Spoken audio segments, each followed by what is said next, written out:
नमस्कार दोस्तों, आपका स्वागत है एक्मे पब्लिकेशन के यूट्यूब चैनल पर। आज तारीख है 1 मार्च 2025। इस वीडियो में हम बात करेंगे आज की समसामयिक घटनाओं की और उन पर पूछे जाने वाले संभावित प्रश्नों की। तो देखते हैं आज के प्रश्नों को। पहला प्रश्न है, सरकार ने हाल ही में किसे भारतीय प्रतिभूति और विनिमय बोर्ड सेबी का अध्यक्ष नियुक्त किया है? ऑप्शंस है अ अजय त्यागी, बी तुहिन कांत पांडे, सी माधवीपुरी बुच, डी सीबी अनंत कृष्णन।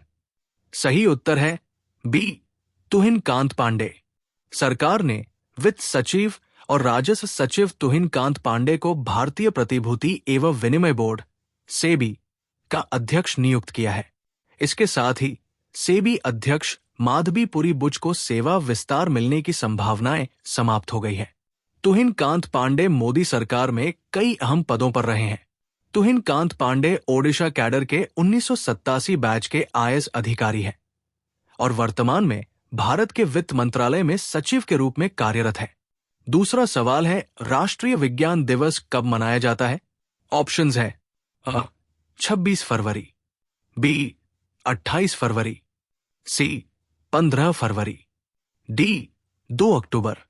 इसका जवाब है बी 28 फरवरी। 28 फरवरी को राष्ट्रीय विज्ञान दिवस मनाया जाता है। ये दिन भारतीय भौतिक विज्ञानी सर चंद्रशेखर वेंकट रमन की नोबेल पुरस्कार विजेता खोज रमन प्रभाव की याद में मनाया जाता है।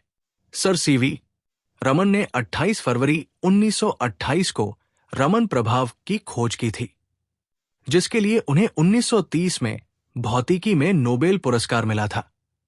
तीसरा प्रश्न है, हाल ही में किस संस्था को प्राणी मित्र राष्ट्रीय पुरस्कार से सम्मानित किया गया है? ऑप्शंस है A People for Animals, B Vantara, C Wild Life SOS, D Blue Cross of India. सही उत्तर है बी वनतारा। अनंत अंबानी की संस्था वनतारा को भारत सरकार द्वारा पशु कल्याण के क्षेत्र में सर्वोच्च सम्मान प्राणी मित्र राष्ट्रीय पुरस्कार से सम्मानित किया गया है। ये पुरस्कार कॉरपोरेट श्रेणी में वनतारा के उत्कृष्ट योगदान के लिए प्रदान किया गया। वनतारा का अत्याधुनिक हाथी देखभाल केंद्र 240 से अधिक बचाए गए हाथियों को जंजीरों से मुक्त, सुरक्षित और समृद्ध वातावरण प्रदान करता है। इनमें सर्कस, लकड़ी उद्योग और अन्य शोषणकारी प्रथाओं से बचाए गए हाथी शामिल हैं। चौथा सवाल है, उत्तम मोहंती जिनका हाल ही में निधन हो गया है, वे किस क्षेत्र से जुड़े थे? अ राजनीति, बी खेल, सी ओडिया सिनेमा, डी साहित्य। उत्तर है सी ओडिया सिनेमा। ओडिया सिनेमा के दिग्गज अभिनेता उत्तम मोहंती का 66 वर्ष की आयु में 27 फरवरी 2025 को गुरुग्राम के एक निजी अस्पताल में निधन हो गया। वो लीवर से संबंधित बीमारियों से पीड़ित थे। उनके निधन पर ओडिशा के मुख्यमंत्री मोहन चरण मांझी ने गहरा शोक व्यक्त किया और उनके अंतिम संस्कार को राजकीय सम्मान के साथ संपन्न करने की घोषणा की। पांचवा प्रश्न है, बनारस लिटरेचर फेस्टिवल 2025 में रस्किन बॉन्ड पुरस्कार फिक्शन अंग्रेजी से किसे सम्मानित किया गया? अ अमिताभ घोष, बी राज कमल झा, सी विक्रम सेठ, डी अरविंद अडिगा। उत्तर है बी राज कमल झा।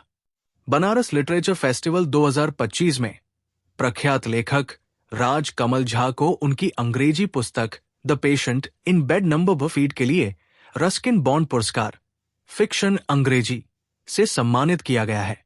छठवां प्रश्न है, हाल ही में वन नेशन वन पोर्ट पहल का उद्घाटन किसने किया? अ नरेंद्र मोदी, बी सर्बानंद सोनोवाल, सी अमित शाह, डी नितिन गडकरी। इसका सही उत्तर है बी सर्बानंद सोनोवाल। केंद्रीय बंदरगाह, पोत परिवहन और जलमार्ग मंत्री सर्बानंद सोनोवाल ने वन नेशन वन पोर्ट पहल का उद्घाटन किया। वन नेशन वन पोर्ट ओनॉप पहल भारत के बंदरगाहों के संचालन को मानकीकृत और सुव्यवस्थित करने के लिए शुरू की गई है।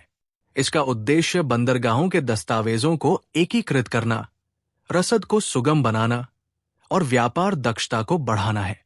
7वां प्रश्न है, इडुक्की वन्यजीव अभयारण्य किस राज्य में स्थित है? अ. तमिलनाडु, बी. कर्नाटक, सी. केरल, डी. आंध्र प्रदेश। उत्तर है सी. केरल। इडुक्की वन्यजीव अभयारण्य केरल के इडुक्की जिले में स्थित है। यह पश्चिमी घाट का एक महत्वपूर्ण हिस्सा है और अपनी समृद्ध जैव विविधता के लिए जाना जाता है। हाल ही में इडुक्की वन्यजीव अभयारण्य में एक 3 दिवसीय ऑफ सीजन जीव सर्वेक्षण आयोजित किया गया।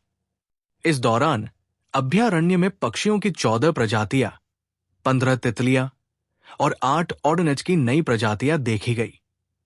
8वां प्रश्न है, 10वें भारत अंतर्राष्ट्रीय नृत्य और संगीत महोत्सव का आयोजन कहाँ हुआ? अ. मुंबई, बी. नई दिल्ली, सी. कोलकाता, डी. चेन्नई। उत्तर है बी. नई दिल्ली।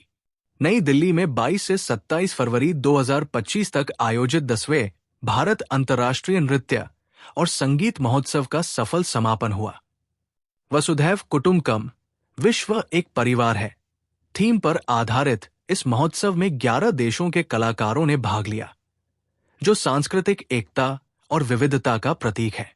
इस महोत्सव के दौरान विभिन्न शास्त्रीय और लोक नृत्य एवं संगीत प्रस्तुतियों ने दर्शकों को मंत्रमुग्ध किया। 9वां प्रश्न है, S&P global sustainability year book 2025 में शामिल होने वाला भारत का एकमात्र बैंक कौन सा है? भारतीय स्टेट बैंक, बी.